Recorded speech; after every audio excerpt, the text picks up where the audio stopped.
tugarutse ngaha kuri televiziyo umuvugizi mu kiganiro Inyurabwenge Claude Kamahad.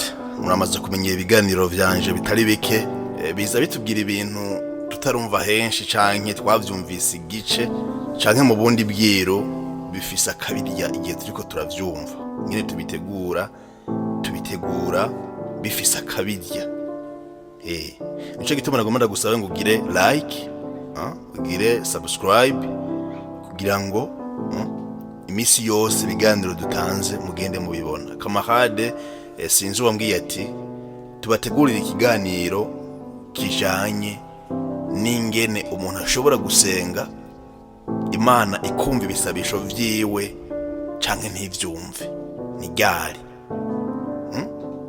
Rero nje kubabwira mu kiganiro cuno munsi mu Nyurabwenge y'uno munsi ibintu bituma Imana itishura ibisabisho vyacu. Nibiki bituma Imana itishura ibisabisho vyacu? Kubera yuko abantu benshi turasenga mu buryo butandukanye, ngo ugahura n'umuntu akubwira yuko yasenze imyaka, yaratakambye, yarakomye amashi, yariyirije ubusa, yaragiye no ku musozi, yararize, ngo Imana yanka kumva ibisabisho vyiwe, mbere akavuga ngo mbere singisenga. Sha ko dufise Imana umuvyeyi mwiza, umuvyeyi yumva ibisabisho, bigenda gute gushikaho utana n'akabando kavuga ko Imana itakwishura? Bibaho. Turaza kubibona mu kiganiro cuno munsi, canke ikanamwishura ntabimenye. Shira kubera mwishuye ntiyabimenye, kuko uburyo Imana ivuga, uburyo Imana ikora butandukanye n'ubwo abantu bavugamwo canke bishuramwo. Je unyishuye nako ndakubajije hagira ico nsaba, hari uburyo ndakwishuramo kandi bwumvikana canke wewe utahura, mugabo Imana ifise inzira zayo. Ugasanga rero umuntu yarasenze Imana iramwishura, ntiyajya bimenya na gato yuko Imana yamwishuye imyaka. Nivyo rero tugiye kurabira hamwe mu kiyago cuno munsi ibintu bituma Imana ishobora kwishura canke ntiyishure ibisabisho byacu.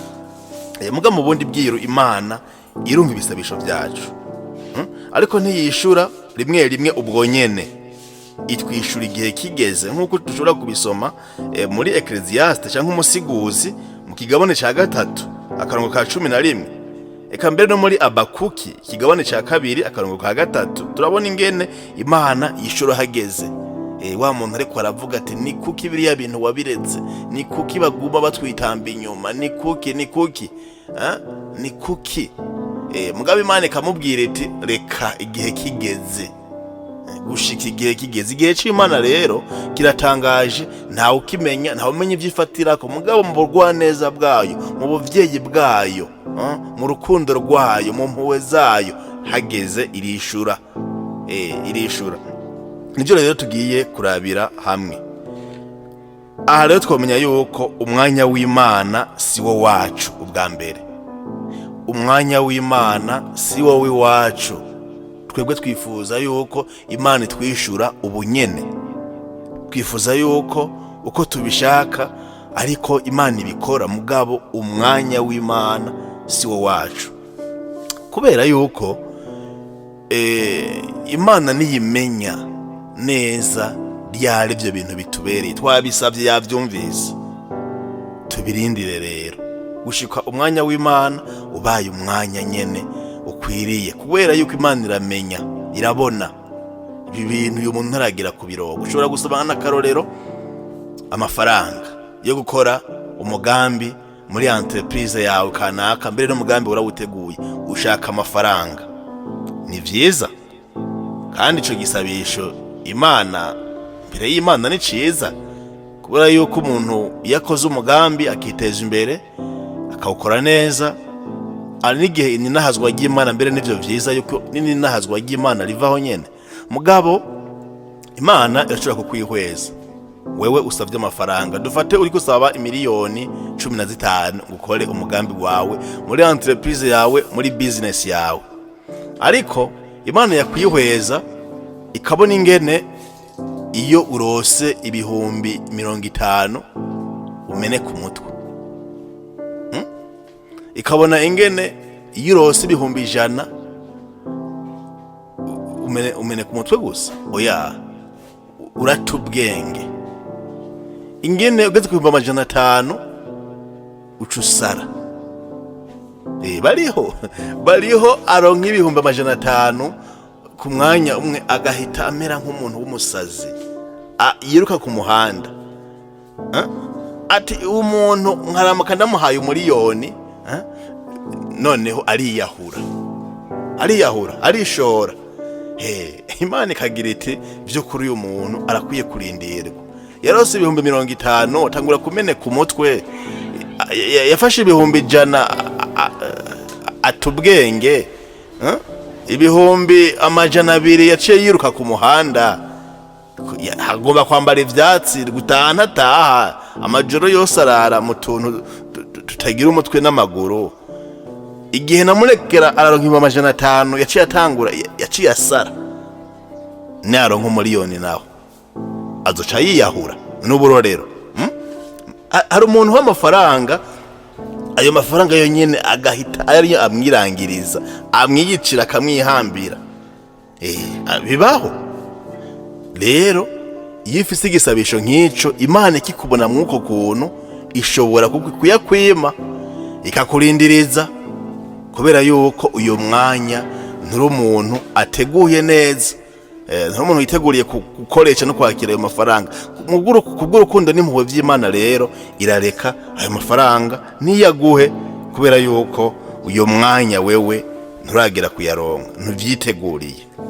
Umwanya w'Imana rero si wowe iwacu. Iyo dusaba Imana hanyuma tukabona ko uyo mwanya ntikira twishura, uyu mwanya wayo si wowe iwacu. Ico ni kimwe. Ubugira kabiri, Imana irashobora kutatwishura kubera ico no kwita une mauvaise motivation. Hari igihe dusaba dufise umutima atari mwiza, dufise umutima wuzuye inzigo, dufise umutima wuzuye igwanko, hari amacakubiri muri twebwe. Hari igihe dusaba ibi na biriya turiko turirondera twebwe nyene, twirondera. Ariko bondi ibyo dusaba twobisabye kubw'inahazwa y'Imana. Kubw'inahazwa y'Imana ugasanga rero iryo ninahazwa y'Imana rimwe ntaririmwo, turirondera kandi tubikorana dufite inzigo bene wacu. Hamwe tworonka nayo mafaranga, niyo natanga akarorero, ugasanga mfise umugambi wuko uzondengera umuntu tutazovyumva kumwe, tuzohigura, ugashira abantu mu gasho. Hari abantu ufitiye inzigo, uri umuntu w'amanyaca, ufise amacakubiri muri wewe, ngo noneho wagiye gusaba Imana ivyo bintu ikicecekera, ikirekera, kubera yuko ufise umutima udatunganye. Twagomba ubundi kuza imbere y'Imana dufise ibiganza bisukuye, ata kintu kiducanishamwo n'Imana, ata kintu Imana itwagiriza, iminwe yacu isukuye, iminwe yacu iziza kanenge. Hama tukagenda gusaba Imana, niho Imana ibangukirwa no kutwishura, niho duhita dusenga, ijuru rigahita ryiyugurura, kubera yuko iminwe n'ibiganza vyacu nta kintu kidutangira imbere y'Imana. Noneho bisomye, nimba mufise agakaramu, sinagombye gusoma ayo majambo y'Imana ngende ndabaha ama reference, ariko kugira ngo muze muyisomera. Usomye muri Yakobo ikigabane ca 4 akarongo ka 3, turabona ingene iyo uje imbere y'Imana kuyisaba ivyo uyisaba udafise iminwe iziza kanenge, twuzuye inzigo n'ugwanko, twuzuye amacakubiri, twirondera twegwe nyene, tutarondera inahazwa y'Imana, Imana ishobora kwicecekera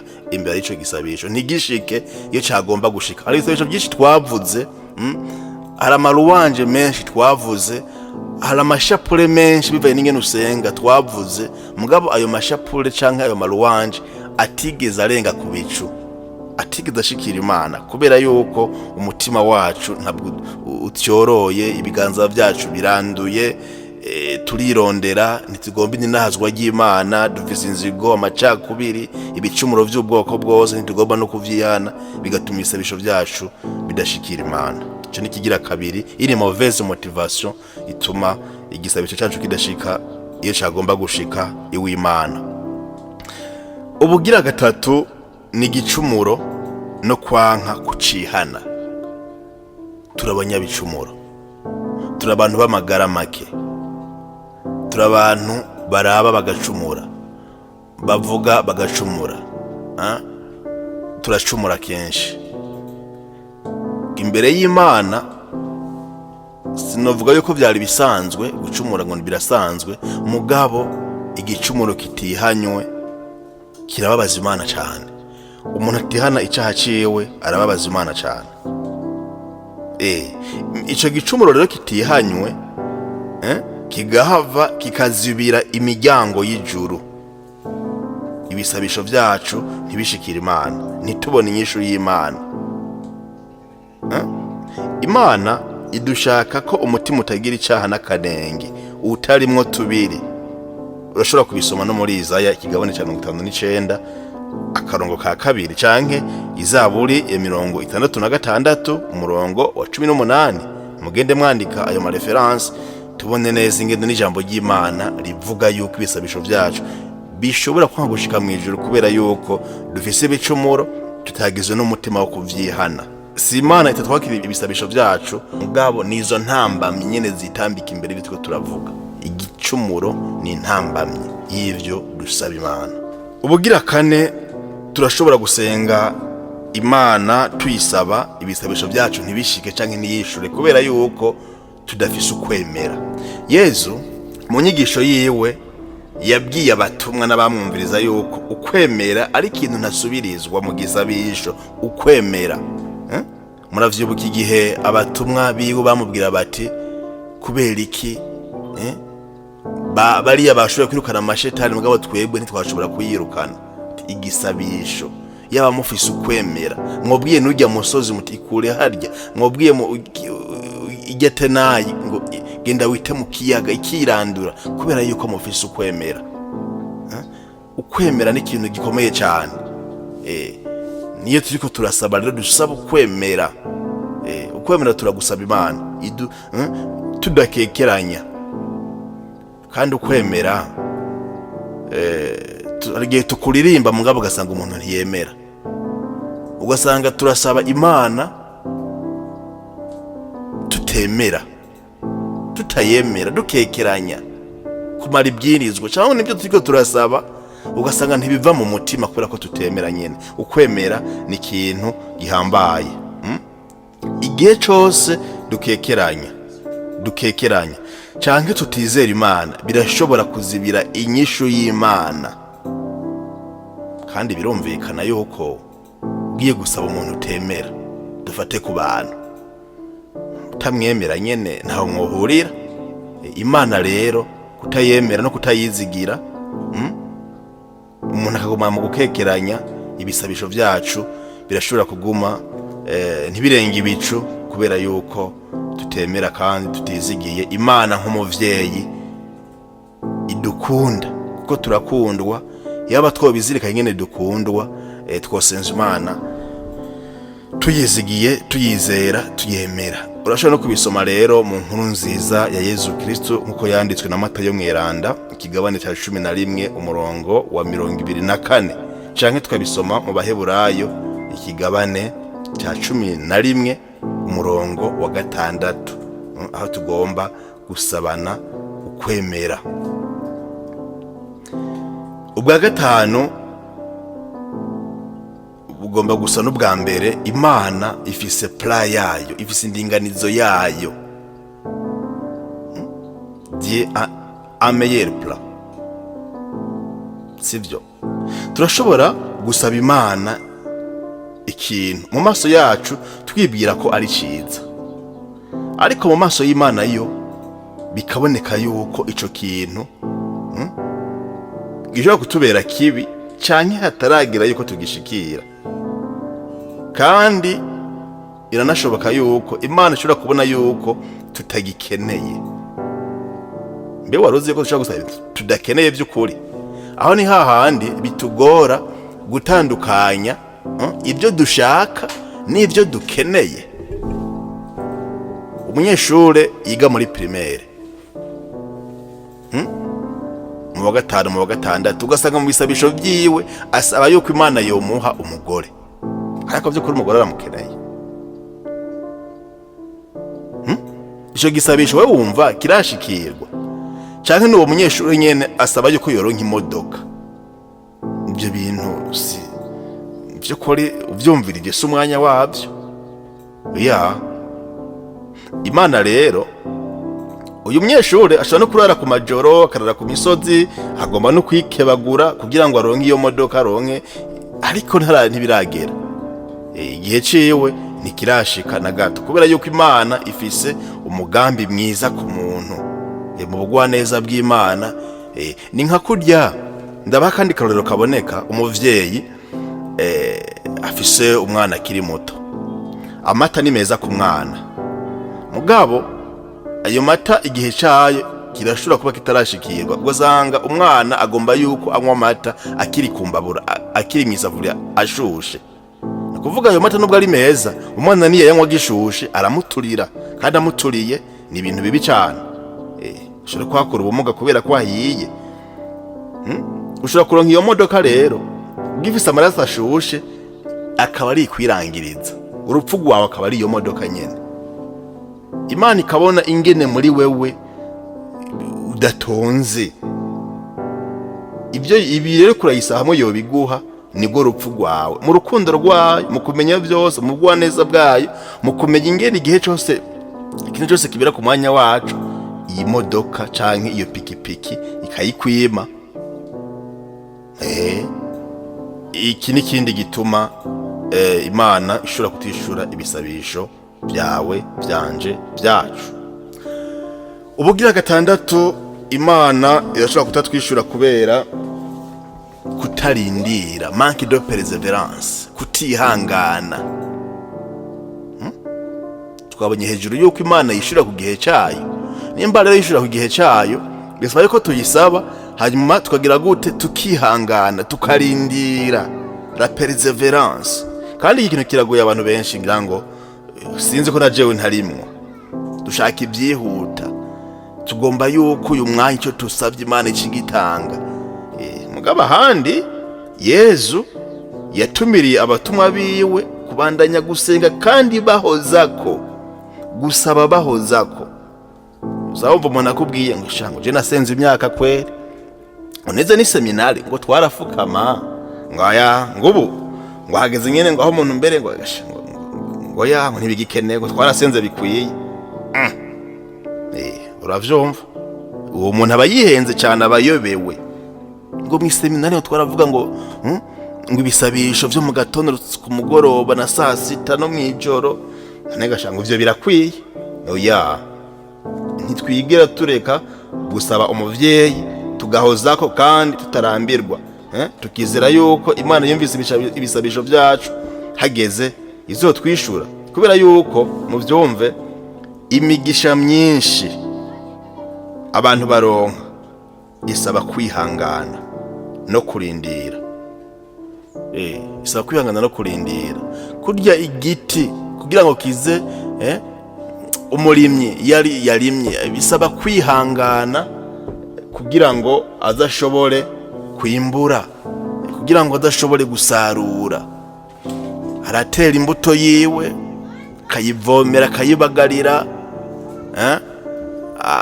akayitutura, mu nyuma rero ikazomuha umusaruro mwiza. Mugabo urumva neza yuko bisaba kugira gute?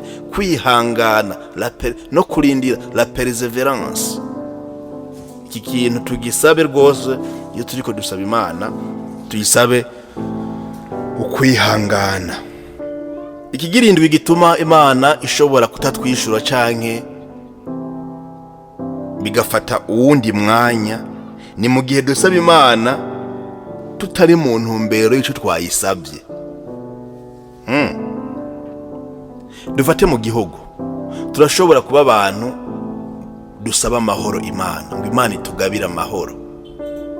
Mugabo ugasanga nta kintu na kimwe turiko turakora ngo kizane amahoro mu gihugu, kuko amahoro ararondegwa n'umwumvikano, kutinuba abandi, kudakumira abandi, kubona yuko umuntu wese afise iteka, kubona yuko umuntu wese atanwa gukumira. Ivyo bizana amahoro, kudatera urwanko mu bantu, kudatera amacakubiri mu bantu. Ivyo bizana amahoro. None mu gihe twasavye amahoro mugabo ntidukore, ubisize mu gifaransa ushaka kuvuga uti no pas agir en accord avec nos prières. Ntituri mu ntumbero y'ivyo twasavye. Umurimyi ni kuzuba agasaba Imana imvura, twama twabikoze mugabo ugasanga ntituriko turarima ngo turindire iyo mvura turiko turarima. Niyayiduha canke wumva bizoba vyihutirwa yuko iyo Mana iduha imvura kwa ntituriko turarima, uwo murimyi ntariko ararima. Gutumbereza igisabisho canje nico gutumbereza ico nasavye Imana, igisabisho canje n'intumbero nyene y'igisabisho nkayibamwo, ngatangura gukora ico nasavye mu ntumbero yuko Imana izonyishura mugabo ndi ku kivi c'ico nasavye. Aha ni hahandi umweranda umwe ntibutse izina mugabo byo yavuze n'ivyo bihambaye ngo dusenge nkuko atana kimwe twishoboje mugabo kandi dukore nkuko iyo Mana itobiriho. Dusenge nkuko atana kimwe twishoboje ariko dukore nkuko iyo Mana dusenga itobiriho. Aha yagomba kuvuga yuko dusenge mugabo tunakore ico twasabye, tube mu cyo twasabye tukibemwo. Umugabo n'umugore basaba Imana ngo bibahe ituze mu rugo rwabo mugabo nta munsi na rimwe bihatira kubabariranira no kuganira, nta munsi n'umwe bihatira ko boshira imbere igisabisho mu ngo zabo. None iyo Mana izoca hehe kugira ngo ayo mahoro bifuza mu rugo rwabo yabagabire? Baba bari mu gihushane. Rero akenshi dusenga dusaba ngo ibintu bihinduke ariko ntidushiremo inguvu ngo tubishire mu ngiro, ngo tubishikire. Imana ishaka ko dukorana, uravyumva? Imana ishaka ko dukorana. Niwasoma neza ikete y'umutumwa Paulo yandikiye nako ikete rya Yakobo ikigabane ca 2 umurongo wa 17, biriko ndavuga urabona neza yuko Imana yifuza yuko dukorana. 18 gituma Imana idatwishura ngo hari gihe tutamenya ko Imana yatwishuye. Ibi rero vyama vyabaye bagenzi, ibi vyama vyabaye kubera iki? Imana yishura mu buryo bwinshi, Imana yishura mu bihe byinshi. Hari n'igihe dusaba Imana tukibagira ibyo twayisabye kubera kwa kutarindira nyene. Narasabye Imana iki mugabo nararambiwe kubera ko nyene twamatura abantu barambigwa, nkaca nibagira n'ikintu nasabye Imana, wendi mu bindi imbere. Mugabo Imana kubera ubuvyeyi bwayo, kubera cagisabisho cayo, ico gihe kumuri wari wizeye washaka hamudebekirwa mu nyuma no wamanya utaragera ukwishurwa, Imana mu buvyeyi bwayo ikaguha ikintu wayisabye. Dufise Imana nziza, dufise Imana y'umuvyeyi.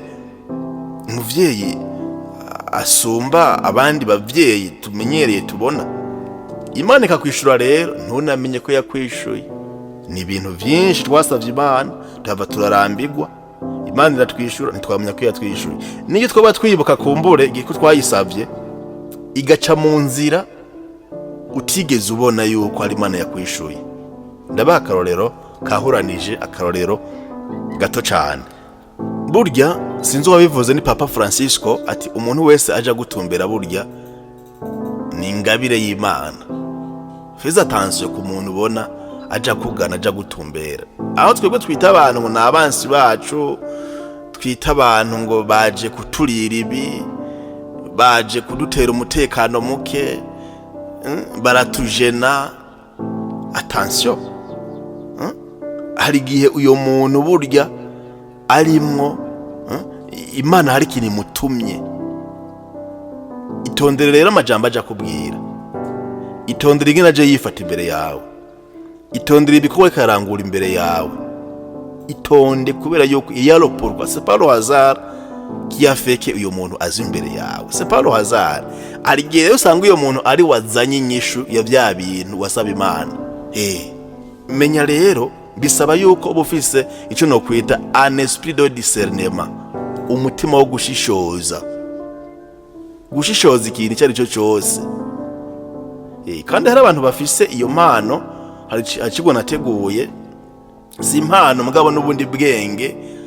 Ikintu cyose kikubayeho nta ruhazare. Naho uhura n'umuntu akakubwira amajambo, c'est pas le hasard, il y a le pourquoi. Ibintu byose byama birimwo message. Mubonye uruzuba gwatsinga zitatu ibiharage birumye, mugaharageza uwundi mwanya imvura iraguye neza. Muri iriya zuba harimwo message ku bantu bazi kurabaga. Ku bantu bazi kuraba.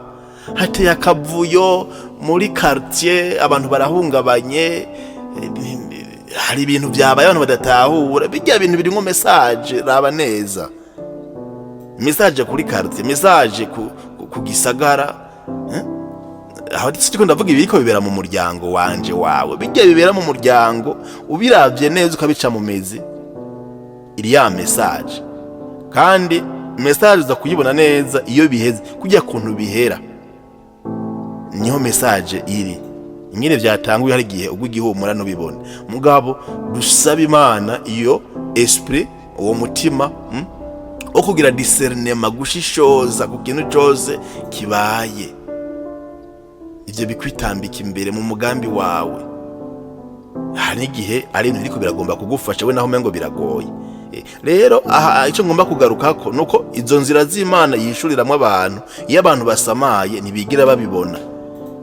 Ishura kukwishura, nivyo ngira nshikire inzira rero ushobora kubonamwo neza yuko Imana yakwishuye. Twako tuvuga ibintu 8 bituma bikwereka yuko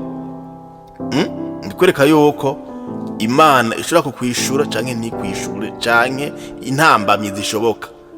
Ngi twari tubonye.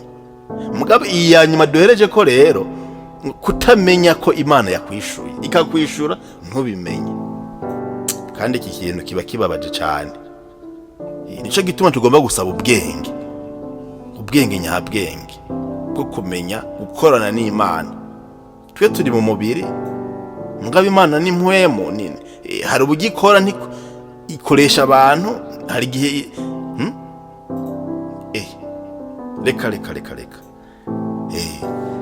tugomba rero gusaba ubwo bwenge, esprit de discernement. Narabivuze kenshi yuko ari ikintu gihambaye, kandi abantu babuze. Ntushobora kuronka esprit de discernement ngo uri umuntu urangariye mu bintu.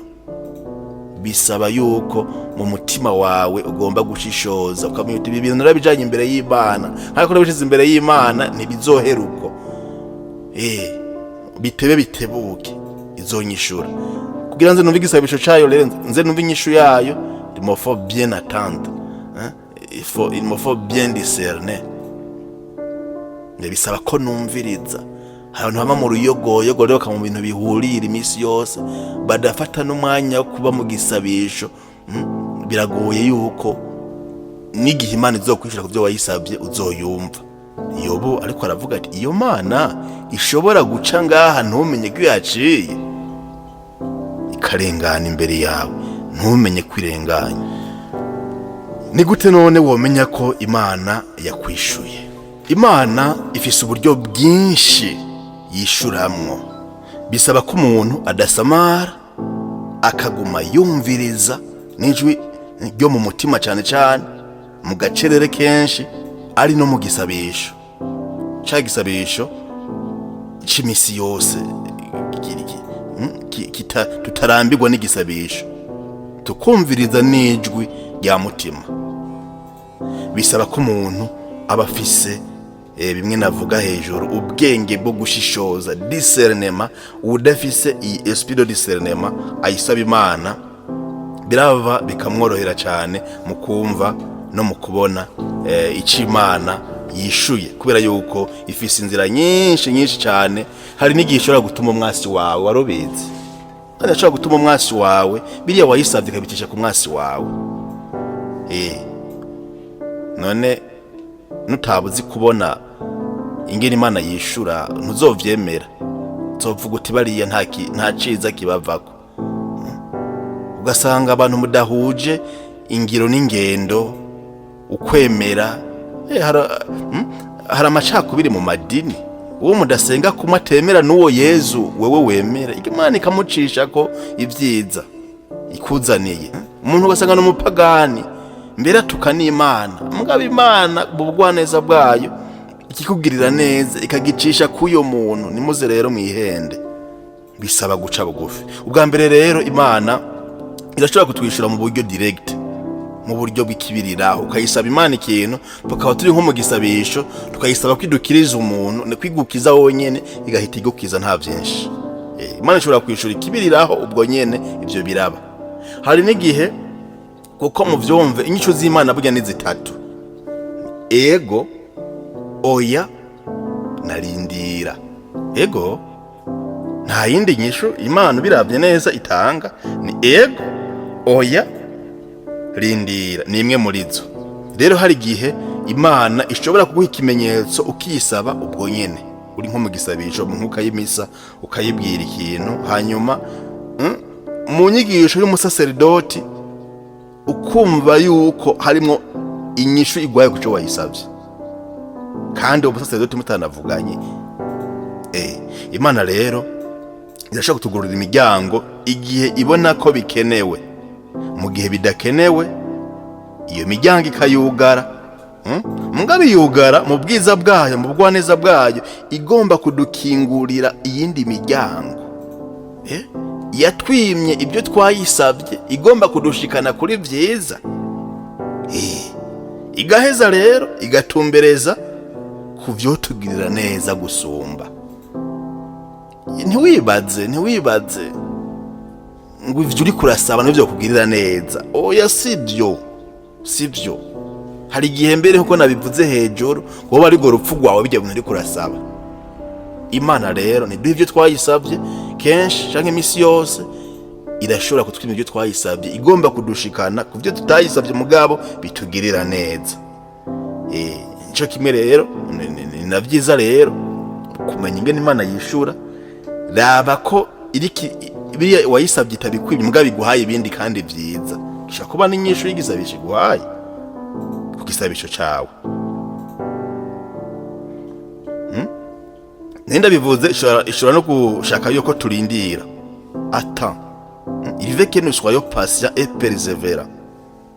La patience et la persévérance mu gisabisho ni ikintu gihambaye. Ubisomye neza, nimba ufise ikaramu uraza kuvyisomera muri Abakuki ikigabane ca 2 umurongo wa 3, no muri Isaya ikigabane ca 40 umurongo wa 31. La patience ko Imana yishura mu buryo butatu: ego, oya, rindira. Ibimenyetso navyo bwavuka bibona. Cyo ikimenyetso ca mbere rero iri réponse directe. Imana irashobora kukwishura ku kintu ego canke oya canke rindira, ikakwishura mu kubona ko yakwishuye, ikakugabira amahoro mu mutima. Ukayisenga, ukayisaba ico yisaba, nk'umwana asaba umuvyeyi uciye bugufi, Imana ushima ko yakwishuye ku ico gisabisho, ikakugabira amahoro menshi mu mutima.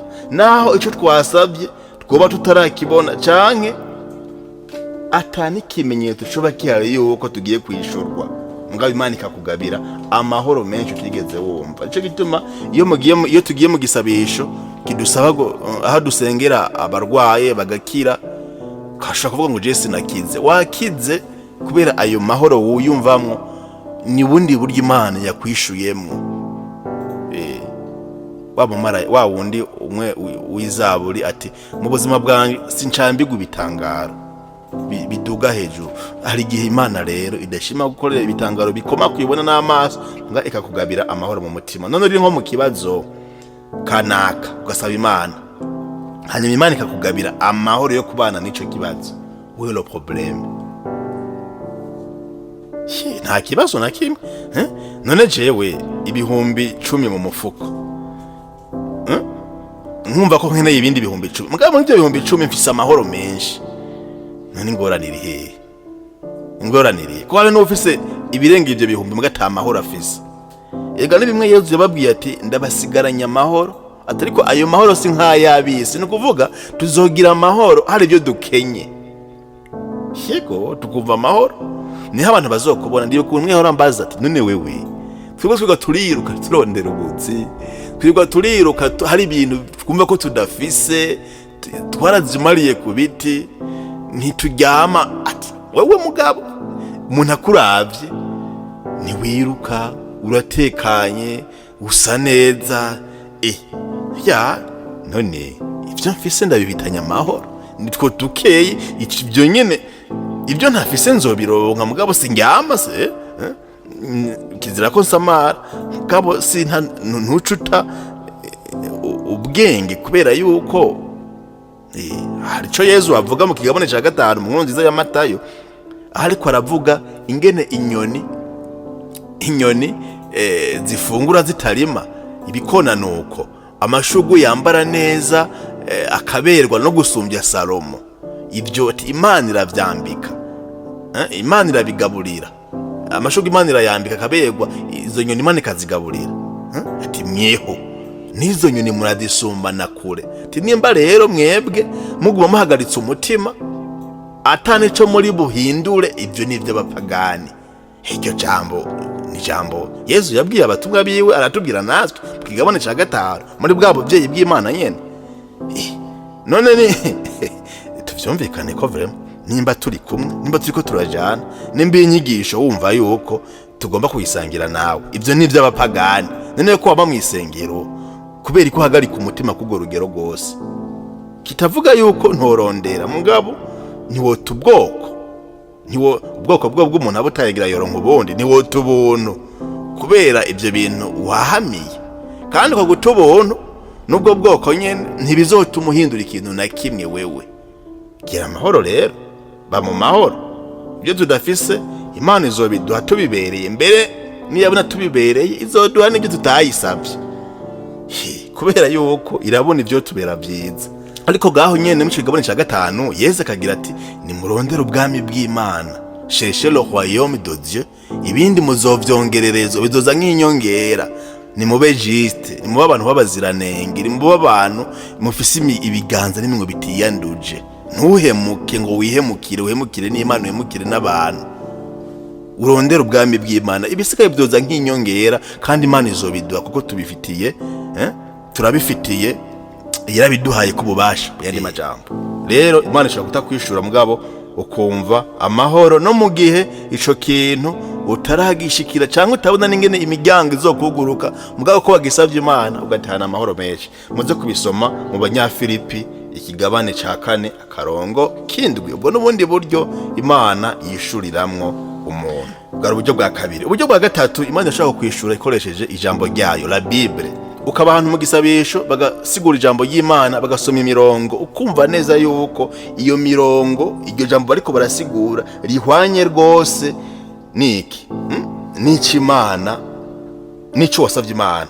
Imana iravuga ikoresheje ijambo ryayo, mugabo kibisaba kumviriza neza no gushishoza. Ibyo dusaba ugasanga bihuye n'ibyo batwigishije, Imana itwigishije mu ijambo ryayo. Birahambaye cyane ijambo ry'Imana. Nimba udasoma ijambo ry'Imana mugabo ari Imana zo kwishura. Hari abantu nkunda cyane, najewe ndimwe hari gihe nshobora gusenga nkoresheje ijambo ry'Imana. Mbega Mana uno munsi ugomba kutubwira iki, ugomba kunyigisha iki mubaza biriya bintu mbayemwo, ugomba kere elo message ntuyibone mu uyo mwanya, ntubone icyo Imana igomba kubwira, ugahita utora ijambo ry'Imana Bibiliya ukazingurura ugasoma, wasoma ukabona neza yuko Imana iguhaye ijambo giwawe.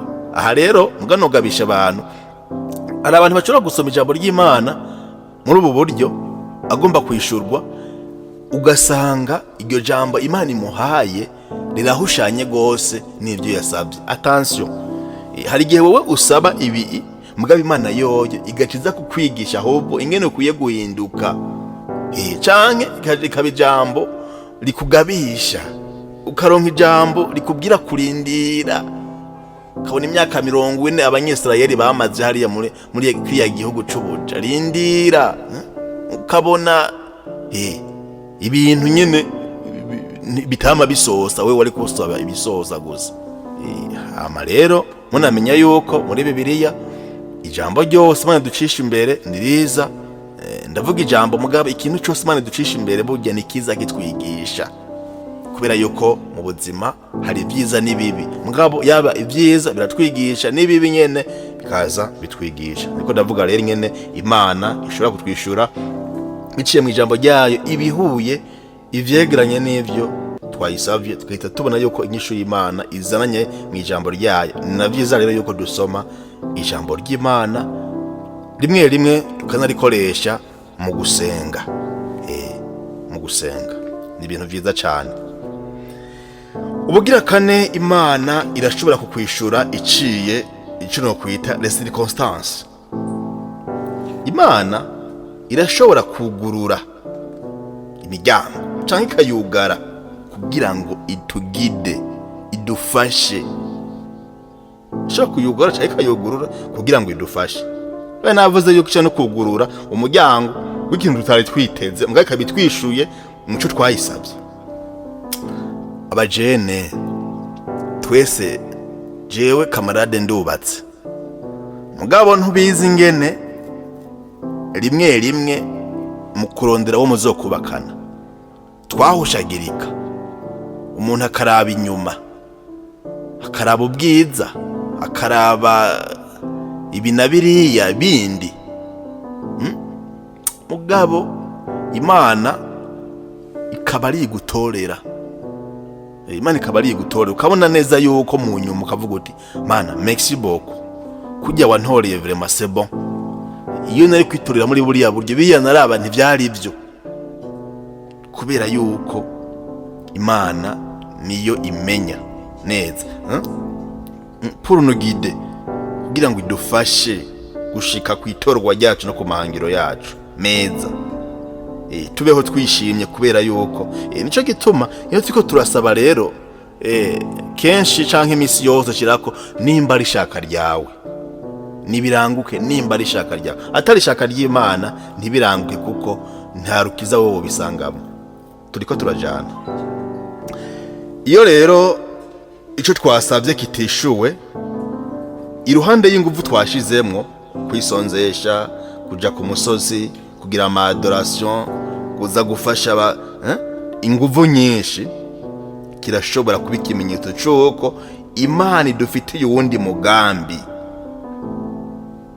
Bisome neza mu Migani ikigabane cya 16 akarongo k'icenda, canke mu vyahishuriwe umutumwa Yohane Apocalypse ikigabane cya 3 umurongo w'indwi kugera ku 8. Ibi mvuze niho biri. Ubugira gatanu, Imana irashobora kutwishura iciye kuri les conseillers spirituels, abo bantu badukorera mu kwemera. Bero bintangaza ingene umwana w'imyaka 15 kubera muratashushe ngo abo bantu ngo batwigisha ngo ivyo bintu ngo sivyo, ngo mbere ngo baranywa n'inzoga, ngo mbere ngo basenga umugore ngo bari abantu. Sha aho anasenga canke Imana yamuteretse muri yo. Dufate mw'uwo muryango umaze imyaka irenga 2000 ushishoza ibijanye no kwemera, ube ngo nuko amaraso ashushe ku myaka 14 15 16 uriko nayaranze indwi ugenda uravuga ubizi hehe? Umviriza iryo jambo abo bantu babakura mbere bakuze mu kwemera bariko barakubwira. Hari gihe inyisho Imana iza kuyicisha aho nyene. Imana rero irashobora gukoresha abantu akaba aribo bazana une réponse, akaba bakuzanira inyisho. Niyo bokora rero ibyo udashaka, inyisho ishobora kuba muri bijye nyene bijya agukoreye udashaka cyangwa tuyumvamo cyangwa umuntu muhuze, inyisho ishobora guca hajya nyene. Aba bantu baduha impanuro ziri éclairé, bumvirize kandi nibi ubisome neza mu ijambo ry'Imana mu Migani, les Proverbes gabone cya 11 umurongo wa 14. gatandatu, Imana irashobora kutwishura iciye mu ijwi rya mutima mweranda, Saint Esprit. Mutima mweranda arashobora kuduha mu mutima wacu icemeza inyishu y'Imana canke inzira twocamwo. Niwe ntiwumviriza ijwi rya mutima mweranda, ijwi ry'Imana. Mbe mwari muzi yuko ndagicishe mu mucumbi, mwari muzi yuko amakuba, imiruho, kubaho turushe, kubaho mu buzima no kwita ubuzima bw'ibihano bizanana kubera yuko tutumviriza mutima mweranda, tutumviriza ijwi ry'Imana rivugira muri twebwe. Kubera iki? Mu bintu byose uzokora, byiza canke bibi, uzokoma wumva amajwi abiri. N'ubwo ugenda ufata ingingo yo gukora iki canke kiriya, hari amajwi abiri. Ijwi rimwe rikubwira ngo gikore, irindi ngo kireke. Ijwi rimwe rikubwira ngo genda aha, irindi ngo ntugenda aha. Ijwi rimwe rikubwira ati kivuge, irindi ngo ntukivuge. No mu manama,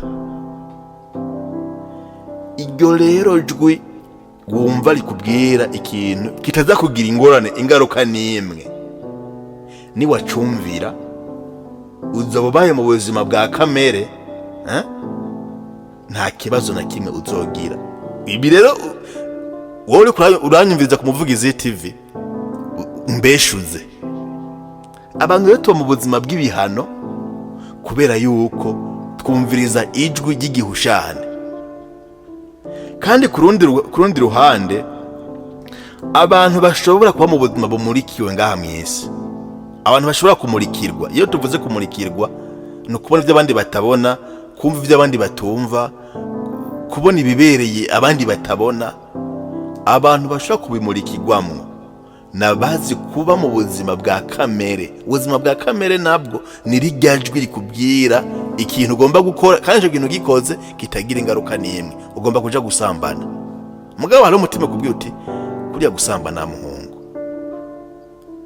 harimwo sida, harimwo ingwara izi na ziriya, harimwo gutwara inda, harimwo gucibwa mu kibano, harimwo gupfungwa, harimwo n'urupfu. Urumva iryo jwi? Irindi yakubwira ati ihangane, n'Imana irakunda umuntu yihangana. Iryo niwaryumviriza iryo jwi ryo kwihangana, nta ngaruka n'imwe rizogutera. Mugabo iryo jwi ryakubwiye igihushane, akaba naho wumva inguvu nyinshi, kuko iryo rirabira kujya kw'amazi, rirashusha kabisa. None ujya muntu ariko ashusha cya kintu batera bateze topito, none ngene akivumisha, ni kurya naryo iryo jwi riza. Iryo rikubwira yuko wobikora hama ukinjira mu buzima bw'ibihano.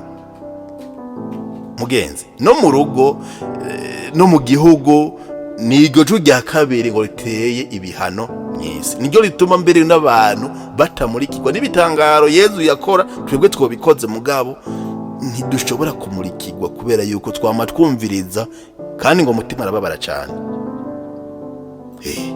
C'est ça la réalité des choses. Rero mutima mweranda, mutima mweranda arashobora kuduha mu mutima wacu icemeza inyishu y'Imana canke inzira twocamwo. Attention rero n'iciyumviro gikujemwo, uzobukwame witonda. Muri Yohani ikigabane cya 14 umurongo wa 26, canke mu Baromani ikigabane 8 umurongo wa 14.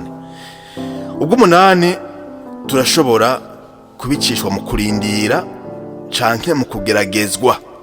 Urashobora gusaba Imana ikintu, muri kwa kurindira igacizana ikintu imbere yake kugerageza. Mugabo muvyumve neza, Imana igomba kutugerageza, ibigomba kudushikana handi hantu. Shetani niyo tugerageza kubisanzwe, mugabo Imana kugerageza kwayo ibigomba kudukiurutse, kudushikana ahantu heza. Rimwe na rimwe Imana nishoka yishura kugira ngo itwigishe kwihangana no kurindira. Iragerageza ukwihangana kwacu, kuko mu kwihangana kwacu tuba turiko turatyorogwa nyene tugakura mu kwihangana. Ntuzomenya kwihangana mu gihe utigishijwe kwihangana. Imana ikwigishe kwihangana. usonze mugabo Imana ikwigishe kubaho ushonje, ubeho bagutuka mugabo Imana ibireke turiya biteye kugira ngo bikwigishe kumenya kwihangana. Bamwe bavuga ibyatuzanye ku isi muri biso dufise ngo twaraje no kwiga kwihangana mu buryo kwihanganira uwo mwubakanye, kwihanganira umwana wawe, kwihanganira abo mukorana ku kazi, kwihanganira abansi bawe, kwihanganira kutaronka icyo abandi bariko bararonka, ariko ukihangana ntutumutwe ntutukwemera. Muri Yakobo rero ikigabane ca mbere kuva ku murongo wa 3 kugera ku wa 4 urashobora gusoma neza ibi ntegereje kuvuga. None woba shire gute yuko Imana yakwishuye muri ubwo buryo bwose ndiko ndavuga, mugabo za kumenya ruko ufise esprit de discernement, wobimenya gute? Gereranya ibyo Imana ivuze mu ijambo ryayo nico wayisavye, gerageza kubigereranya cyane. Woba wumva amahoro muri wewe naho wasavye Imana cyangwa ibyo bitarabironka, woba wumva amahoro. Ndakunda igisabisho ngo dutabaze cyangwa turonse Imana, niwabona hataragera utugabira umutima wo kubirindira dutekanye, tudaguhemukira, tuguma tukurondera. Ahandi hari preface muri Eklezia Katolika bavuga ngo Mana tugabire umutima wo kukurondera, nuwo gusubira kukurondera tumaze kukuronka. Rindira ama opportunité yotuma imiryango yuguruka. Raba ko ta muryango y'ububafu wiyugaye hamucuraba iburyo aho ugurukira. Nimwe navuga yuko imiryango irashobora kuguruka nako kuyugara iburyo, mugabo ibubafu wabiraba neza ikaba yugurutse. Gerageza rero no gusaba impanuro abamaze gukura mu kwemera, hanyuma senga mu kwemera, usenge mu kwemera, wihangane no mu kurindira naho byo bigoye. Abakizwa nibo bakunda kuririmba ngo kukirengazuba, kandi ajye nyine ubona bigoye kubisanzwe niho bigira bifata inzira nziza. Iyo uri mu rugamba ko gusenga kuba mu Mana ni mu rugamba, burya ngo urugamba iyo rugiye gushuha ruba rurangire, mukabona intambara ibari gato gato baradonagura cyangwa menya ko itarahera, mugabo ushima kwigira ihere, ushobora kwigira irangire, irashuha ntimuryama amabombe. Ati ya ntambara igirehere kwere itandukana n'ingene yatanguye. Tune warize iby'intambara turabibona mu buzima busanzwe, isanzure bitubwira, mugabo noneho yega turi mu ntambara no ngaha kwisi, ukabona ibintu urimwo bihageze ko bikomera ntuhorashe. Kandi benshi rero bananirirwa ngaho nyene yandirimbo ngo kukirengazuba, none benshi bananirirwa kandi ngo kukirengazuba, benshi babona bigiye gukomera bagakinjura. Oya, hageze ko nyene wegeze imbere ku mirongo y'imbere ku rugamba. Nuko rero nivyo novuga, mugabo mera nk'usozera no kubwira nti mugenzi, Imana iravuga imisi yose, ariko ikoresha uburyo bwinshi. Ikigusabwa rero guma wumviriza kandi uri mu ntumbero yo gushaka kw'Imana kugira ushobore kumva amajambo yayo, kugira ngo ushobore kumva inyishu yayo, kuba mu ntumbero y'Imana. Niho haza rya jambo demandez et l'on vous donnera, cherchez et vous trouverez, frappez et l'on vous ouvrira. Nimusabe muzoronka, nimurondere muzoronka, nimwuguruze bazobugururira. Bigomba kuvuga yuko Imana ntishaka ko tuyibwira nk'iyitumva, igomba ahubwo ko tuyibwira, tuyisaba nk'umuvyeyi, nkako n'umuvyeyi. Umuvyeyi agomba kutwereka urukundo rwiwe. Aratanga rero ibitubereye, ibibereye twebwe. Frapper signifie une foi active qui ne se décourage pas même quand la réponse semble tardive. Nuko rero ubutumwa twogumana, Imana yishura ibisabisho byose, yisabe bimwe ubona ko yisabe mugabo ikwishure bivanye n'umugambi wayo mwiza kuri wewe. Rimwe rimwe izokwishura ego, ariko ikindi gihe ikwishure oya, ariko ikindi gihe ikwishure wait, lindira. Yesu adutumirira kugira ukwemera no kwihangana. Imana ntiyigera yirengagiza igisabisho cy'abana bayo, nawe uri mu bana bayo.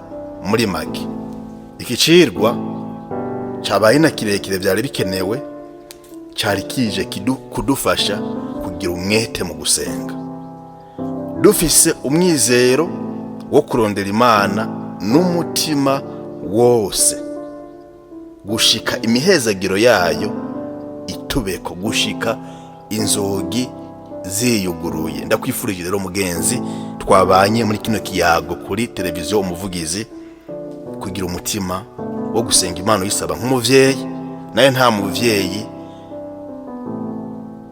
umwana, nta muvyeyi n'umwe atokumva ibisabisho vy'umwana wiwe, cyane cyane ko Imana yoyo ari umuvyeyi mwiza.